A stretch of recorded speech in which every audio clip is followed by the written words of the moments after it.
அனைத்து விதமான பிரச்சனைகளுக்கும் 11 நாட்களில் தீர்வு காண ஸ்ரீ மாரியம்மன் ஜோதிட நிலையம். தொடர்புகளுக்கு 0091 990 816 585 6.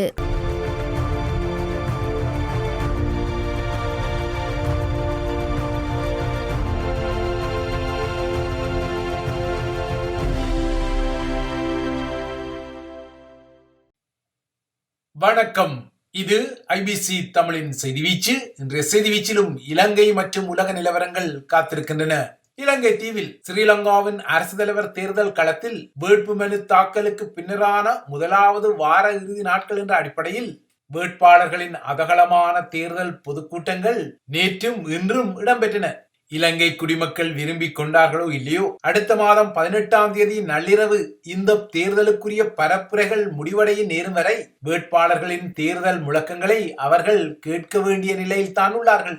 இந்த தேர்தல் களத்தில் கேஸ் சிலிண்டர் ரணில் 34 கட்சிகளுடன் தனது புளுவன் ஸ்ரீலங்கா, அதாவது ஸ்ரீலங்காவால் முடியும் என்ற தமிழாக்கத்தின் அடையாளத்தில் நிற்கிறார்.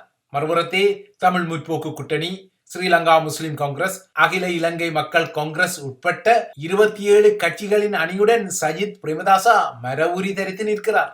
அதேபோல எம்பளி தனிவழி என்ற பாணியில் கூட்டணியற்ற வகையில் அனுரகுமார திசாநாயக்காவும், அவரை அடுத்து நாமல் பேபி, சரத் பொன்சேகா, விஜயதாச ராஜபக்ஷ, திலித் ஜெயவீரா உட்பட்ட தென்னிலங்கை முகங்களும் களத்தில் உள்ளன. இந்த தேர்தல் பரப்புரைகளில் மக்களுக்கான பல வாக்குறுதிகள் மீண்டும் ஒலித்து கொள்ளக்கூடும் என்றாலும், அடுத்த முறை இவ்வாறாக ஒரு முதன்மை தலையாரி தேர்தல் களம் இடம்பெற்றால் அந்த களத்திலும் இதே வாக்குறுதிகள் மீண்டும் ஒலிக்கும் வகையில் வேட்பாளர்களின் செயற்பாட்டில் லட்சணங்கள் இருக்கும் என்பதும் வெளிப்படை. ஏனெனில் இது இலங்கை தீவின் அரசியல் களத்தில் ஒரு பரவணி குணமாக அவதானிக்கப்பட்ட ஒரு விடயம். அரசியல்வாதிகளின் இவ்வாறான பரவணி குணங்களை வாக்காளர்களும் அவ்வப்போதும் மறந்து கொண்டு விடுவதால் ஒவ்வொரு முறை தேர்தலிலும் முன்னிய வாக்குறுதிகள் மீண்டும் மீண்டும் ஒலித்துக் கொள்ளும். வாக்காளர் பெருமக்களும் முன்னர் கூட இவ்வாறான வாக்குறுதிகளை வேட்பாளர்கள் சொல்லிக் கொண்ட போதும் அவை நிறைவேற்றப்படாமல் மீண்டும் ஒலிப்பது கண்டு அதனையும் செய்மெடுத்துக் கொள்வார்கள், இல்லையென்றால் நோக்கிக் கொள்வார்கள். அரசியல்வாதிகளின் இவ்வாறான பரவணி குணங்கள் வடக்கு தெற்கு என்ற வேறுபாடு இல்லாமல் இருக்கின்றது. இதனால் தான் எங்கேயோ கேட்ட குரலாக பட்டுக்கோட்டை தீர்மானம், சுய நிர்ணயம், சமஷ்டி என தமிழர் தாயக அரசியல்வாதிகளின் குரல்கள் ஒலிக்க, தென்னிலங்கையிலும் நிறைவேற்று அதிகார முறை ஒழிப்பு, பொருளாதார வளம் கொண்ட இலங்கை குறித்த குரல்களும் அவ்வப்போது வந்தாலும் இவ்வாறான வாக்குறுதிகள் பல வருடங்களாக வாக்குறுதிகளாக இருப்பதும் இங்கு யதார்த்தமான நிலைமை. ஆனால் இவ்வாறான கசப்பான யதார்த்தங்கள் எல்லாம் இருந்தாலும் இதனை வாக்காளர் பெருமக்களும் சட்ட செய்து கொள்வதில்லை. இதன் அடிப்படையில் இந்த முறையும் தென்னிலங்கையின் முக்கிய வேட்பாளர்கள் மொத்தமாக நாடளாவிய ரீதியில் 120க்கும் மேற்பட்ட தேர்தல் பொதுக்கூட்டங்களை நடத்த உள்ளார்கள். இதற்குரிய நிகழ்ச்சி நிரல் நேற்றே அதகலமாக ஆரம்பிக்கப்பட்டு விட்டது. இந்த தேர்தல் களத்தில் மொத்தமாக 39 வேட்பாளர்கள் இருந்தாலும் இதில் அநேகமானவர்கள் கொசுறு வேட்பாளர்கள். இந்த கொசுறு வேட்பாளர்கள் எங்காத்துக்காரரும் கச்சேரிக்கு போனார் என்ற வகையில் இந்த தேர்தல் களத்தில் குதித்திருப்பதால் இவ்வாறானவர்களுக்கு பெரிய அளவில் தமக்குரிய பேரணிகளை நடத்தி கொள்ளும் வகையில் லட்சக்கணக்கான ரூபாய்களின் வலு இருப்பதில்லை. இதனால் அவர்கள் குட்டி சந்திப்புகளை மட்டும் நடத்தி விரலுக்கு ஏற்ற வீக்கமாக அதற்குரிய வகையில் கொஞ்சோண்டு வாக்குகளை மட்டும் பெற்றுக் கொள்வார்கள், அவ்வளவுதான். இவ்வாறாக தென்னிலங்கை வேட்பாளர்கள் பரபரப்பாக இயங்க தமிழர் தாயகத்திலிருந்து முதன்முறையாக ஸ்ரீலங்காவின் முதன்மை தலையாரி தேர்தல் களத்தில் பொது வேட்பாளர் என்ற அடையாளத்தில் குதித்துள்ள அரியநேந்திரனின் பரப்புரைகளும் இன்று ஆரம்பித்துள்ளன. பொத்துவில் முதல் பொலிகண்டி வரையான பயண அடையாளத்தின் மீள் உருவாக்கமாக தமிழர் தாயகம் தழுவிய ரீதியில் அரியநேந்திரனின் பரப்புரைகள் இடம்பெறும் என அவரது தரப்பில் அறிவிக்கப்பட்டுள்ளது. இந்த தேர்தல் களத்தில் தமிழ் பொது வேட்பாளர் அரியநேந்திரனுக்கு சங்கு சின்னம் வழங்கப்பட்டதும் தமிழரசு கட்சியில் உள்ள சுமந்திரன், சாணக்கியன் ஆகியோரின் அணிகளும் அவர்களின் சமூக வலைத்தள சிலிப்பர் செல்களும் தோல்வி அடையக்கூடிய அரியநேந்திரனுக்கு அதற்கு தோதாக தோல்வி சங்கு ஊதப்படும் வகையில் சங்கு சின்னம் வழங்கப்பட்டதாக எள்ளி நகையாடி கொண்டனர். இந்த தேர்தல் களத்தில் தோல்வி ஏற்படும் என தெரிந்து களமிறங்கிய வேட்பாளர்களில் அரியநேந்திரனும் ஒருவர். அவருக்கும் அவரது அணிக்கும் இந்த தேர்தல் களத்தில் தமிழர் தாயகத்தில் மட்டும் பெறக்கூடிய வாக்குகளால் ஒருபோதும் ஸ்ரீலங்காவின் ஜனாதிபதி மந்திரேவை அண்மிக்க முடியாது என்பதும் தெளிவாகவே தெரியும். ஆனால் இந்த பொது வேட்பாளர் என்ற அடையாளம் ஸ்ரீலங்காவின் அரசு தலைவர் பதவிக்கானது அல்ல, மாறாக தமிழ் மக்களின் குரல் மற்றும் அவர்களின் திறநிலை குறியீட்டுடன் தொடர்புடையது என்ற ஒரு வியாக்கியானப்படுத்தல் அவர்களிடம் உள்ளது. இதனால் தான் இங்கு தோல்வி சங்கு ஊதுதல் என்ற எள்ளலே பொருந்திக் கொள்ளாது. வேட்பாளரான அரியநேந்திரனே அரசு தலைவர் பதவிக்குரிய போட்டியில் தனது தோல்வியை முன்கூட்டியே கணித்து விட்ட போது வெளியில் உள்ளவர்கள் அவருக்கு சங்கூதுவது குறித்த எள்ளல்களை செய்து கொள்வதால் என்ன பலன் இருக்கக்கூடும்? எனினும் இதே சின்னத்தின் பின்னால் இருந்து எழக்கூடிய ஒலி குறித்து, அதாவது சங்கொலி குறித்து, பாக்கு நீரிணையின் அக்கறையில் இருந்து பாவேந்தர் என்ற அடையாளத்தில் உள்ள பாரதிதாசன் வரிந்த கவிதை வரிகளில் வரும் பொங்கு தமிழருக்கு இன்னல் விளைந்தால் சங்கார நிச்சயம் என சங்கே முழங்குகின்ற வசனங்கள் அரியநேந்திரனின் பரப்புரை விளம்பரத்தில் இடம் பிடித்திருப்பது எள்ளல் சங்கூதி கொள்பவர்களுக்கு ஒரு எதிர்வினையான பதிலடியாகவும் அமைந்துள்ளது. தமிழினம் தனக்கிடையில் சாதி மத பிளவுகளுடன் பிரிந்து வாழாமல் தமிழ் என்ற அடையாளத்தில் ஒற்றுமையில் திரள வேண்டும் என்பதை வலியுறுத்தவே எங்கள் வாழ்வும் எங்கள் வளமும் மங்காத தமிழென்று சங்கே முழங்கு, எங்கள் பகைவர் எங்கோ மறைந்தார், இங்குள்ள தமிழர்கள் ஒன்றாதல் கண்டே என பாரதிதாசன் அன்றே பாடி வைத்த நிலையில் அரியநேந்திரனின் சங்கு சின்னத்தின் பின்னால் உள்ள பொங்கு தமிழருக்கு இன்னல் விளைந்தால் சங்கார நிச்சயம் என சங்கே முழங்குகின்ற வரிகள் சங்கு ஊதுதல் எள்ளலை விட அதே சங்கிலிருந்து புறப்படும் ஒலியை ஒரு முழக்கமாக அரியநேந்திரன் தரப்பு அடையாளப்படுத்தியுள்ளது. இன்று காலை யாழில் உள்ள தந்தை செல்வாவின் நினைவு தூபியில் மலர் வணக்கத்தை செலுத்தி அரியநேந்திரன் தனது பரப்புரை பயணத்தை ஆரம்பித்திருக்கின்றார். தந்தை செல்வாவின் நினைவு தூவியில் பொது வேட்பாளர் மலர் வணக்கம் செலுத்தியமை பொது வேட்பாளர் ஒவ்வாமையுடன் உள்ள தமிழரசு கட்சிக்காரர்களை நிச்சயமே எரிச்சலூட்டி இருக்கும். இவ்வாறாக தந்தை செல்வாவின் நினைவு தூவியில் தென்பட்ட அரியநேந்திரன் அதற்கு பின்னர் இலங்கை தீவில் தமிழின அழிப்பின் அடையாளமாக உள்ள முள்ளிவாய்க்கால் பகுதியில் வணக்கத்தை செலுத்திய பின்னர் இன்று பிற்பகல் வட்டாப்பளையில் உள்ள மைதானத்தில் தனது முதலாவது பரப்புரையை ஆரம்பித்தார். அரியநேந்திரனின் பரப்புரையை பொறுத்தவரை வடக்கு கிழக்கில் உள்ள 8 மாவட்டங்களிலும் அங்குள்ள ஒவ்வொரு பிரதேச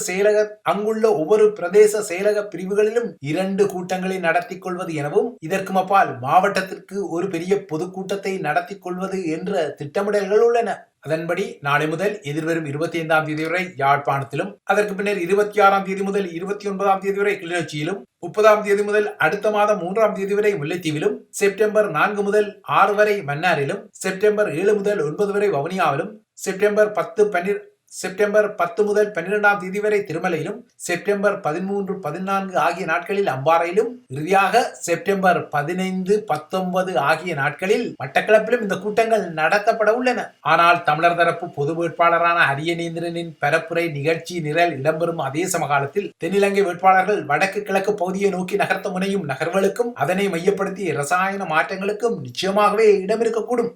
குறிப்பாக தமிழரசு கட்சி வெளிப்படுத்தக்கூடிய நிலைப்பாடு இங்கு உற்றுநோக்கலுக்குரியது. இந்த தேர்தலுக்கான தபால் மூல வாக்களிப்பு செப்டம்பர் 4ஆம் தேதி ஆரம்பித்துக் கொள்வதால் அதற்கிடையில் தென்னிலங்கை வேட்பாளர்கள் தமது தேர்தல் விஞ்ஞாபனங்களை, அதாவது தேர்தல் அறிக்கைகளை வெளியிட்டுக் கொள்ள வேண்டிய தொழில்நுட்ப காரணங்கள் இருக்கின்றன. இதன் அடிப்படையில் தமிழரசில் சுமந்திரன் தரப்பு கூறும் எல்லா வேட்பாளர்களின் தேர்தல் விஞ்ஞாபனங்களை பார்த்து அதன் பின்னர் முடிவு எடுக்கப்படும் என்ற விடயமும் அதிக நாட்களுக்கு இழுபட்டுக் கொள்ள முடியாது என்பதும் யதார்த்தமானது.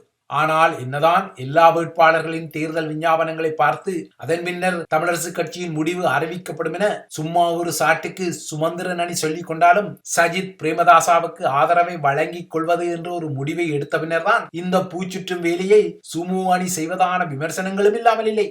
சஜித் பிரேமதாசாவை பொறுத்தவரை கடந்த முறை இவ்வாறான ஒரு தேர்தல் களத்தில் தான் ராஜபக்சேக்களின் அதிகார மையத்தின் குறியீடான டெர்மினேட்டர் கோட்டாபாய ராஜபக்சேக்கு எதிராக களமிறங்கிய போது இடம்பெற்ற காட்சிகளின் மீள் சுழற்சி இந்த முறையும் தமிழர் தாயகத்தில் இடம்பெறக்கூடும் என எதிர்பார்க்கக்கூடும். அதாவது இந்த முறையும் தனக்கு தமிழ் பகுதிகளின் பெரும்பான்மை வாக்கு கிட்டும் என சஜித் அணி நினைக்கக்கூடும். சஜித் அணியின் இந்த கணிப்புக்கு பின்னால் அதனை மையப்படுத்தி தமிழரசு கட்சி எதிர்வரும் நாட்களில் எடுக்கக்கூடிய முடிவும் இருக்கக்கூடும். ஆனால் இந்த முடிவுகள் சரியான பலனை வழங்குமா என்பது இந்த முறை ஐயத்துக்குரிய வினாவாக உள்ளது. ஏனெனில் டெர்மினேட்டர் கோட்டாபாய ராஜபக்சவுடன் ஒப்பிடும்போது அன்று சஜித்துக்கு புல்லடி போடுவது தமிழ் மக்களை பொறுத்தவரை ஒரு தெரிவாக இருந்தாலும் இந்த முறை ரணிலுடன் ஒப்பிடும்போது சஜித்துக்கு புல்லடி போட்டுத்தான் ஆக வேண்டுமா என்று ஒரு தமிழ் வாக்காளர்களிடம் எழுந்திருப்பதையும் மறுத்துக் கொள்ள முடியாது. இதற்கு அப்பால் தமிழ் மக்களின் குரல் மற்றும் குறியீட்டு அடையாளத்துடன் தமிழ் புது வேட்பாளர் என்ற விடயமும் உள்ளது. இதனால் தாங்கள் கைகாட்டிக் கொள்ளும் தென்னிலங்கை வேட்பாளருக்கு, அதாவது சஜித் பிரேமதாசாவுக்கு தமிழ் மக்கள் வாக்களித்துக் கொள்வார்கள் என சுமந்திரன் அணி நினைத்தால் அந்த நினைப்பில் சில பிழைப்பை கெடுக்கும் காரணிகளும் ஒளிந்திருக்கவும் கூடும். இவை இலங்கை குறித்த விடயங்கள். அடுத்து உலக நிலவரங்களை நோக்கிக் கொண்டால் காசாவுக்கான போர் நிறுத்தம் மற்றும் பணைய கைதிகளை விடுவிப்பது தொடர்பாக ஒரு முக்கியமான ஒப்பந்தம் ஒன்று கைகூடி வந்துள்ளதாக அமெரிக்க அரசு தலைவர் ஜோ பைடன் குறிப்பிட்டுக் கொண்டாலும் காசாவுக்குரிய போர் நிறுத்தம் என்பது ஒரு மாயை என ஹமாஸ் குறிப்பிட்டுள்ளது. ஹமாஸின் புதிய தலைவர் யஹ்யா சின்வார் சமரசத்துக்கான சில அறிகுறிகளை காட்டுவதாக கருதப்படும் நிலையில் இந்த எதிர்வினை ஹமாஸிடமிருந்து வந்துள்ளது. இதனால் மீண்டும் ஒரு முறை பைடனின் போர் நிறுத்தம் குறித்த கருத்து அடிவாங்க தலைப்படுகின்றது. காசாவுக்குரிய போர் நிறுத்த ஒப்பந்தம் கைகூடி வருவதாக இதற்கு முன்னரும் ஜோ பைடன் சில தடவைகள் குறிப்பிட்டிருப்பதால் இந்த முறையும் அவர் அவ்வாறு குறிப்பிடுவது குறித்து பலரும் ஐயங்களை எழுப்பிக் கொள்கின்றார்கள். இந்த நிலையில்தான் இந்த முறையும் போர் நிறுத்தம் யதார்த்தமாக உருவாகி கொள்ளப் போவதில்லை என்ற ஹமாஸின் அதிருப்தி வந்திருக்கின்றது. ஜோ பைடனை பொறுத்தவரை இந்த முறை நிச்சயமாகவே போர் நிறுத்த ஒப்பந்தம் உருவாக்கப்படும் என்ற நம்பிக்கையை அவர் கடந்த வெள்ளியன்று வெளியிட்டுக் கொண்டாலும் இந்த நகர்வுகளுக்காக தனது வெளியுறவு அமைச்சரை அதாவது ராஜாங்க செயலாளர் ஆண்டனி பிளிங்கனை மீண்டும் ஒரு முறை மத்திய கிழக்கு பிராந்தியத்துக்கு அனுப்ப முடிவை எடுத்துக்கொண்டாலும் போர் நிறுத்த விடயத்தில் அவருக்கு இஸ்ரேல் முழுமையான ஒத்துழைப்பை வழங்குவதாக தெரியவில்லை. கட்டாரில் கடந்த வாரம் அமெரிக்க ஆதரவுடன் இடம்பெற்ற போர் நிறுத்த பேச்சுவார்த்தைகளை தொடர்ந்து காசாவுக்குரிய போர் நிறுத்தம் தொடர்பான பேச்சுவார்த்தைகள் நடைபெற்றது என்னவோ உண்மைதான்.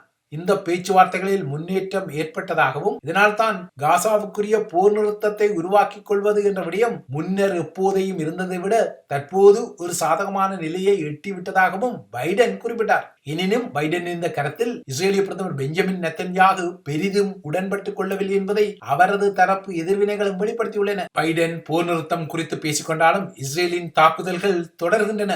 அந்த வகையில் லெபனானின் தென்பகுதி மீது இஸ்ரேல் நடத்திய வான்வழி தாக்குதல்களில் 10 பேருக்கு மேல் கொல்லப்பட்டுள்ளார்கள். இஸ்ரேலின் இந்த தாக்குதலுக்கு பதிலடியாக ஹெஸ்புல்லாவும் உந்துகணை வீச்சுக்களை இஸ்ரேலிய நகரங்கள் மீது நடத்தியது. தென் லெபனானில் இஸ்ரேலிய தாக்குதலில் கொல்லப்பட்ட அனைவரும் சிறிய குடிமக்கள் ஆவார்கள். எனினும் வழமை போலவே அந்த பகுதியில் உள்ள ஹெஸ்புல்லாவின் ஆயுத களஞ்சியம் ஒன்றின் மீதே தமது தாக்குதல் நடத்தப்பட்டதாக இஸ்ரேலிய ராணுவம் தெரிவித்துக் கொண்டது. கடந்த அக்டோபர் 7க்கு பின்னர் இஸ்ரேல் காசா மீது குரூரமான போரை தொடங்கியதிலிருந்து தெற்கு லெபனானில் இஸ்ரேல் நடத்திய தாக்குதலில் அதிக அளவு மக்கள் கொல்லப்பட்டமை இதுவே முதன்முறை என்பதால் தெற்கு லெபனானை மையப்படுத்திய இஸ்ரேல் ஹெஸ்புல்லா கொதிநிலை எதிர்வரும் நாட்களில் மேலும் உயரும் எனவே நம்பப்படுகிறது. இவைதான் ஐபிசி தமிழின் செய்தி வீச்சு. தொடர்ந்தும் ஐபிசி தமிழுடன் இணைந்திருங்கள்.